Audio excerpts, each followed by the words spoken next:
अस्सलाम वालेकुम फ्रेंड्स, आप देख रहे हैं अलमक्का टेक एंड बिजनेस हब। दुनिया भर के तमाम तजारती सेक्टर्स यहाँ पर दोस्तों अपनी फाइनल स्टेज पे पहुँच चुके हैं। फाइनल स्टेज आर है क्या, इस पे हम दोस्तों बात करेंगे, क्योंकि बीटीसी ने और कमोडिटीज़ ने अपने आखिरी रुख यहाँ पर अपना लिए हैं। इसी के साथ साथ जो लास्ट थ्रेड मार्केट में आया उसे लेकर के दो बड़ी खबरें मैं आपके साथ यहाँ पर शेयर करूँगा, जिनका पूरा तजिया हमारे लिए बड़े ही अहम होने वाला है, क्योंकि आज है कारोबारी हफ्ते का चौथा दिन, यानी कि मार्केट में इनिशियल जॉबलेस क्लेम ने मार्केट में आज रिलीज़ होना है और कल के जो मिनट्स आए उसका भी यहाँ पर थोड़ा बहुत तजिया इधर ऐड हो जाएगा, क्योंकि बहुत से व्यूवर ने मिडनाइट की वीडियो में जो सवाल किए थे वो यहाँ पे कवर होने बड़े ही ज़रूरी हैं।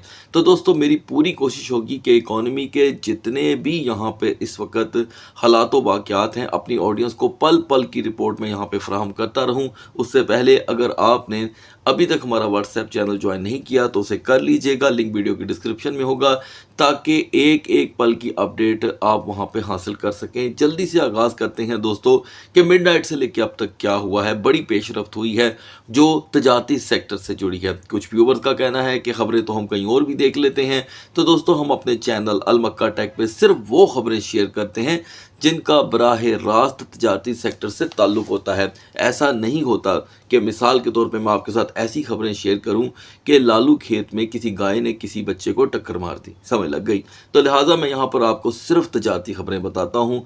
ऑयल प्राइसेस यहाँ पे फॉल हुए हैं सिर्फ एक निगोशिएट की फाइनल स्टेज का वर्ड सुन के। तो ये फाइनल स्टेज सारों के लिए यहाँ पर एक नई लहर लेके आ रही है और तेज़ी से जो सफारती मुलाकातें हैं दोस्तों वो सुनने को मिल रही हैं। उन पे हम मज़ीद बात नहीं करेंगे क्योंकि ये निजी मामलात होते हैं कंट्रीज़ के, तो लिहाजा ये सिलसिला तेज़ी से जारी है। प्राइस ड्रॉप कर चुके हैं 6% तक फिर से एक मरतबा। और यहाँ पर जो आपने कल रिपोर्ट्स देखी जिनका ताल्लुक मीटिंग्स के साथ था एफओएमसी की, उन्होंने यहाँ पर काफ़ी ज़्यादा गंभीरता शो की। लेकिन मैं फिर बता दूं कि जो कैबिनेट मेंबर्स हैं उनके अंदर हमें फूट पड़ती दिखाई दे रही है, इसलिए कि जो फेड मेयर्स हैं उनका कहना है कि रेट कट होना चाहिए। तो ये बहस एक साइड पे चल रही है जिसे आप इग्नोर नहीं कर सकते। अब आते हैं एनर्जी के जो क्राइसिस यहाँ पर कंट्रोल हो रहे हैं टेम्पररी। अब जब कभी भी ऐसी कोई स्टेटमेंट आती है तो शायद आपको किसी ने नहीं बताया, उसी दरमियान ऑयल और ज़्यादा बिकना शुरू हो जाता है। वो कंट्री जिसे ज़्यादातर सेव करने की जगह या उनके पास ख़जान मौजूद नहीं है। अब आप में से कई व्यूवर पूछेंगे ख़जान किसे बोलते हैं। ख़जान दोस्तों बेसिकली एक अरबी का लफ्ज़ है, यानी कि वो जहाँ पर ऑयल वाटर कोई भी ऐसी चीज़ यानी कि पानी की तरह की कोई भी चीज़ लिक्विड की तरह जहाँ पे सेव की जाती है। तो लिहाजा जब ये प्राइस गिरते हैं, अब आपके सामने आर्टिकल मौजूद है, 6.64 तक की कमी देखी गई ब्रेंट में। और अगर हम WTI की बात करें तो उसमें भी 6.49 से लेके 6.23 की कमी, जिसकी बिना पर 97.66 पे इस वक्त प्राइस पहुंचे हुए हैं। तो तेल की जो सेल है वो आसमान पे पहुंची हुई है।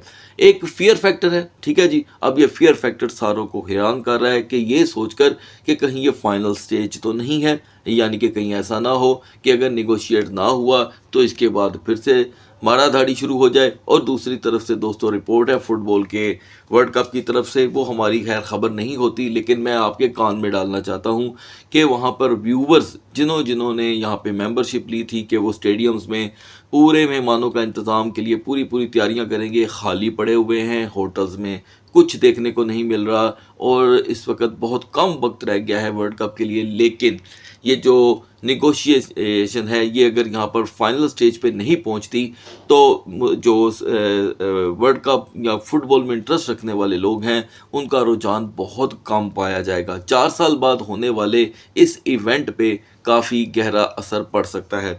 तो मैं समझता हूँ कि अगर यहाँ पे ये मामलात एग्रीज हो जाते हैं तो फिर ये वर्ल्ड कप बहुत ही अच्छे तरीके से पलेगा बढ़ेगा, आगे के मामला तय पाएंगे। और दूसरी तरफ दोस्तों अगर हम हज की बात करें तो अल्हम्दुलिल्लाह हज अपनी खैर आफियत से यहाँ पे जो कि शुरू होने को है। और जो हजरात हमारे इस वक्त सऊदी अरब में बैठ के हमारी वीडियो देख रही हैं, मेरी उनसे रिक्वेस्ट है कि अगर आप हज करने चाहें तो हमारे लिए ज़रूर दुआ कीजिएगा और हम आपके लिए ज़रूर कमेंट सेक्शन में मैं तमाम दोस्तों से रिक्वेस्ट करूंगा कि अगर आप हज में जाने वाले हैं तो ज़रूर कमेंट कीजिएगा और इससे हमें बहुत खुशी मिलेगी। तो दोस्तों लास्ट में हम आ जाते हैं कि इस वक्त की जो इनिशियल जॉबलेस क्लेम की रिपोर्ट है वो क्या करने वाली है। देखें, अब तो ये तय हो गया कि इन्फ्लेशन तो आ रही है। आज अगर यहाँ पर इन्फ्लेशन रिपोर्ट हाई आती है तो ये क्रिप्टो मार्केट के लिए काइंड ऑफ, याद रखिएगा, काइंड ऑफ एक बेटर न्यूज़ बन के सामने आएगी। लेकिन क्योंकि हम भूल रहे हैं, कल है दोस्तों 22 मई, केवन वाश की फाइनली यहाँ पे होगी हल्फ बर्दारी। इस हल्फबर्दारी में एक अच्छी चीज़ और बता देता हूं कि जब इनको कैबिनेट से इजाज़त मिली थी तो 47 और 42% का क्रैश उसी दिन आ गया था। ठीक है, अब ये सोचना है कि क्या अब इनके बैठ जाने पे क्या कोई 20, 25 या 30% का क्रैश बाकी है या नहीं। अब एक और सवाल है, मैं बताता हूँ क्यों हम इस तरह ज़्यादा समझ लें कि जंबल हो रहे हैं। जंबल होने की वजह बनती भी है इसलिए कि इनके साथ टैग लगा हुआ है कि ये तो प्रो क्रिप्टो हैं। अब जब हम ये सोचते हैं कि ये प्रो क्रिप्टो हैं तो हमारे ज़हन में ऑटोमेटिकली ये ख्याल आता है कि हो सकता है कि ये सीट पे बैठें तो मार्केटें पंप कर जाएं। तो लिहाजा प्लीज़ अगर आप बिगनर हैं तो इस मार्केट से दूर रहिएगा। कल के दिन मैंने हमेशा अपनी ऑडियंस को अपडेट किया है, और अगर आप खुद इस मार्केट की सेंस रखते हैं तो आप आज़ाद हैं अपने सोच में, अपने फैसलों में। कुछ व्यूअर का सवाल था गोल्ड को लेके। दोस्तों ज़्यादातर हम अपनी क्रिप्टो मार्केट एनालिसिस वीडियो में बराह रास्त XAUT को या XAU को डिस्कस करते हैं। बराह रास्त हम कभी गोल्ड को यहाँ पे डिस्कस करते नहीं हैं क्योंकि क्रिप्टो मार्केट के लिए हमें यहाँ पे काफ़ी वक्त चाहिए होता है। फिर भी मैं जल्दी से इसे कवर कर देता हूँ। ये बहुत अहम आर्टिकल है, इसमें सारी चीज़ें कवर हैं, सिर्फ 60 सेकंड में ये चीज़ें कवर हो जाएंगी। और वो ये है दोस्तों कि इस वक्त तक गोल्ड मार्केट को जो मेन सपोर्ट हासिल है ये बराह रास्त मैं बता दूं कि XAUT से भी जाके कनेक्टेड होता है। वो है दोस्तों 4500 की, जो तकरीबन 2 दिन पहले टूट गई थी और हमने 4450 से यहाँ पे जंप लिया। अब इस वक्त इस मार्केट को सहारा है 4350 का। ठीक है, उसके बाद के हालात बहुत ही ख़राब हैं अगर ऐसा हो जाता है। लेकिन कहा यह जा रहा है कि साल 2026 के अख्ताम पर जो गोल्ड के प्राइसेस हैं वो हमें 54 पर औंस पे देखने को मिल सकते हैं। लेकिन साथ साथ दो चीज़ें होना भी ज़रूरी हैं। एक, ये जो गल्फ़ की टेंशन है उसमें अमन हो जाए, जो कि एक बिल्कुल अलग सोच है। ऐसा कभी नहीं देखा गया था मार्केट के अंदर कि जी कि जंगों के अंदर सोना क्रैश करे, लेकिन अब की बार हो रहा है तो शायद जो बिग वेल्स हैं उनको यही मंजूर होगा। एक चीज़ तो ये हो गई। दूसरी चीज़ ये कही जा रही है कि अगर ये नेगोशिएट हो जाता है और साथ एनर्जी के जो प्राइसेस हैं वो कम होते हैं तो ही ये होगा, जबकि फेड जो है वो सोच अपना चुका है कि इंटरेस्ट रेट यहाँ पर बढ़ने ही बढ़ने हैं। तो दोस्तों बढ़ते हैं मार्केट की तरफ। Now we are in the market. Market की जो कैपिटलाइजेशन है जिन पैरों से कम हुई थी उन्हीं पैरों से वापस रिकवर भी हो रही है और हम 2.68 तक पहुंच चुके हैं। डोमिनेंस फिलहाल कम है, जो अच्छी बात है। किसके लिए? मेरे ख्याल से बराह रास्त आल्ट कॉइन्स के लिए।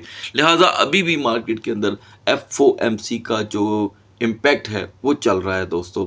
तो अभी हमने देखा कि टॉप ट्रेंडिंग के अंदर तेज़ी से वापसी हुई है हाइपर लिक्विड की, और हाइपर लिक्विड अब तक के अपने दोबारा खोए हुए लेवल्स को हासिल करने की तेज़ी से कोशिश कर रहा है।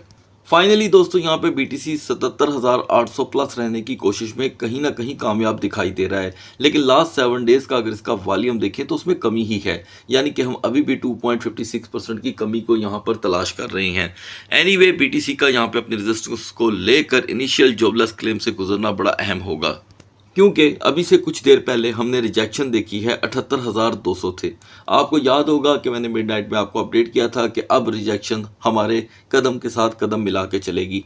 तो ये रिजेक्शन अब हमें 77,225 का लो भी दिखा चुकी है।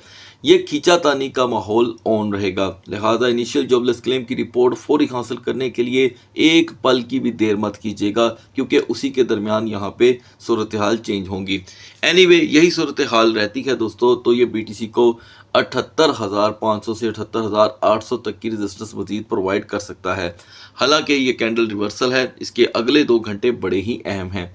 डाउन साइड की तरफ जो प्रेशर है वो 77,000 का ब्रेक होना ही है। मैं फिर आपको यहाँ पे याद दिला दूं कि की पॉइंट 75,000 ही रहेगा। आपको ये मैं बार बार क्यों बता रहा हूँ, ये आपको आने वाले दिनों में पता चलेगा, क्योंकि ये इतना ज़रूरी है कि अगर आप भूल गए तो फिर मुश्किल होगा इसे याद करना। इथीरियम की रिजेक्शन दोस्तों तकरीबन सेम ही है। हम 2157 से रिजेक्ट होके अब उल्टे पैरी 2130 तक आ चुके हैं। जस्ट अभी हम 2135 पे हैं। तो ये आप देख रहे हैं वादिया तौर पे अल्हम्दुलिल्लाह इतना इल्म तो अब आपके पास आ गया होगा कि ये कैंडल रिवर्सल हो रही है। ठीक है, थोड़ी ही देर बाकी है, अगले 45 मिनट बड़े अहम हैं इथीरियम के लिए। ये कैंडल जैसे ही रेड में कन्वर्ट हो गई तो प्रेशर सीधा सीधा 2105 की तरफ आएगा और इसकी जो फंडामेंटल स्ट्रॉन्ग सपोर्ट है, जो जेनी सपोर्ट रखती है, सबकत रखती है, वो 2050 ही रहेगी। और बाउंस के लिए इसको बहुत ज़्यादा स्ट्रगल करनी होगी, जिसका पहला मरहला 2155 से 2175 ही रहेगा। बढ़ते हैं दोस्तों अब आल्ट्स कॉइन की तरफ। बात करते हैं दोस्तों बीएनबी से, जो यहाँ पर अपने रेजिस्टेंस लेवल को फुल मनवाने के चक्कर में है। और अभी हमने देखा कि 655 से 2 टाइम रिजेक्शन हुई और हमने लो देखा 647 का। हालांकि मैं समझता हूँ जिस तरह ट्रेंड्स चेंज हुए हैं, 690 की रेजिस्टेंस के बाद अगर इसे कहीं सपोर्ट मिली भी थी तो वो एरिया हमने काफ़ी क्लोज देखा 635 का और 630 का। किसी भी बड़ी लिक्विडेशन के अंदर अभी भी ये सपोर्ट दोस्तों ख़त्म नहीं हुई और रास्ता और सफ़र इन दोनों के करीब बहुत ही कम है। ठीक है, एक तो ये चीज़, और अगर हम इस टॉप फ्लैग को देखें तो इस रेजिस्टेंस को पार करने के लिए बीएनबी को बड़ी एक स्ट्रगल चाहिए होगी। अलबत्ता हम यहाँ पे ट्विज़र टॉप कैंडल देख रहे हैं, एक भी डाउन साइड की कैंडल नॉर्मली बीएनबी को पुश कर रही है 647 और 644 की तरफ। अपर लेवल पे रेजिस्टेंस का अगली कैंडल के ऊपर दारोमदार होगा, जो इसे 658 के लिए इंसिस्ट कर सकती है।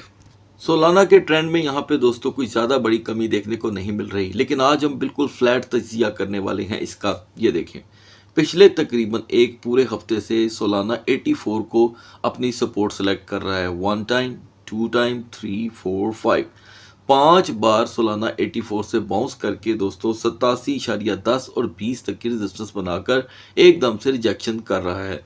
तो आज के दिन भी इसका ये मामला बड़ा ही अहम है। हालांकि हद दर्जा जितनी भी रेजिस्टेंस सोलाना में आ रही है, रिजेक्शन साथ लेके आती है।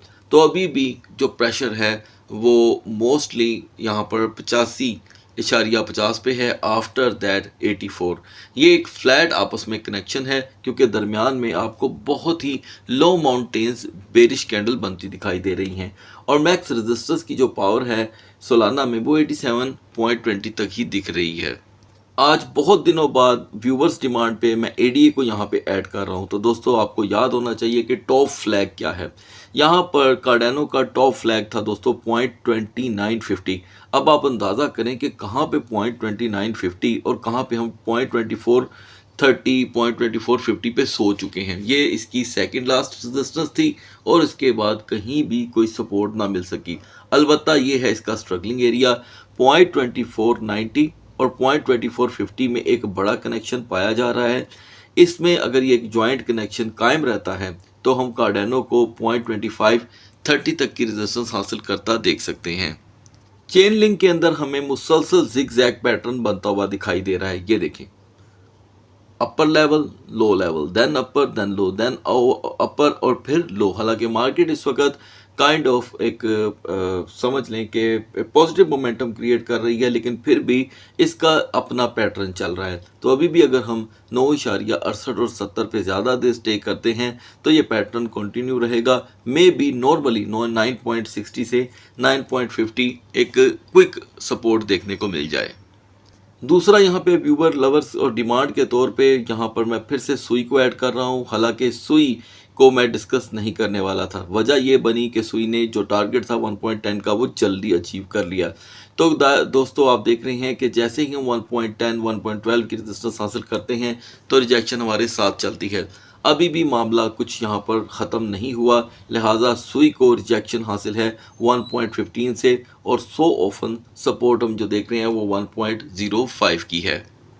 ताओ कॉइन यहाँ पर दोस्तों अपने पुराने ट्रेंड को जल्दी से रिकवर कर रहा है। 260 के बाद से इसने पीछे मुड़ के नहीं देखा। अभी तक की इसकी जो मैक्स रेजिस्टेंस है वो 288 तक की है। यकीनन इसे अपने आप को मज़ीद मजबूत करने के लिए 292 पे रेजिस्टेंस चाहिए। अगर हम 292 पे स्टे नहीं करते तो प्रेशर तेज़ी से 285 और 282 की तरफ बढ़ सकता है, क्योंकि मार्केटों को यहाँ पर इम्पैक्ट का इंतज़ार है और वो भी इनिशियल जॉबलेस क्लेम का। बाज़ औक़ात ऐसा होता है कि ऐसे इम्पैक्ट्स पहले आ जाते हैं और रिपोर्टें बाद में अपनी सूरत हाल क्रिएट करती हैं। Polka dot after the 1.45 rejection कहीं पर भी अपने आप को मजबूत नहीं पा रहा। हम बिल्कुल आउट ऑफ द वे जाके 1.17 से इसकी सपोर्ट लेकर आए हैं और ये सपोर्ट समझ से बिल्कुल ही बाहर है। इसने इसकी ट्रेंड लाइन को भी ब्रेक कर दिया है। तो जब ट्रेंड लाइन ब्रेक हो जाती है तो सपोर्टें बिल्कुल समझ से बाहर हो जाती हैं। इस वक्त पोल्का डॉट का फेयर फैक्टर अदर टोकन की निस्बत ज़्यादा है और गिरती हुई इसकी रैंकिंग वो और ज़्यादा परेशानी क्रिएट करती है। लिहाजा 1.30 पे रेजिस्टेंस ही इसको कुछ थोड़ी बहुत सफलता दे सकती है, अदरवाइज प्रेशर बेरिश मोमेंटम का है। व्यूवर्स डिमांड पे लास्ट टोकन दोस्तों जो हम यहाँ पे डिस्कस करने वाले हैं उसका नाम है पाई। अब सेपरेट वीडियो के लिए दोस्तों वक्त की बेहद कमी होने की वजह से मैं इसका तजिया आपकी डिमांड पे अब इन्हीं वीडियोस में शेयर कर दिया करता हूँ। तो अभी दोस्तों यहाँ पे पाई ने अपनी जो फंडामेंटल स्ट्रॉन्ग तरीन सपोर्ट थी अब वो परमानेंट तोड़ दी है, ठीक है। यानी कि ये पॉइंट 2050 से बहुत देर पहले का निकल चुका है। लिहाजा किसी भी दोस्त की इसकी तरफ तवज्जो भी एक हमाकत से कम नहीं है, ठीक है। और यहाँ पर इसका गिरते रहना और मुसलसल अब अंडर द समझ लें कि 20 सेंट रहना इसके प्रेशर को अब उस तरफ पेश कर रहा है कि आने वाले दिनों में शायद हम इसे किसी भी बड़ी लिक्विडेशन के अंदर 0.10 सेंट की तरफ देख सकते हैं। क्योंकि ट्रेंड अगर इसका मैं पूरी हिस्ट्री का खोलूं तो इसकी रिकवरी नामुमकिन दिखाई देती है।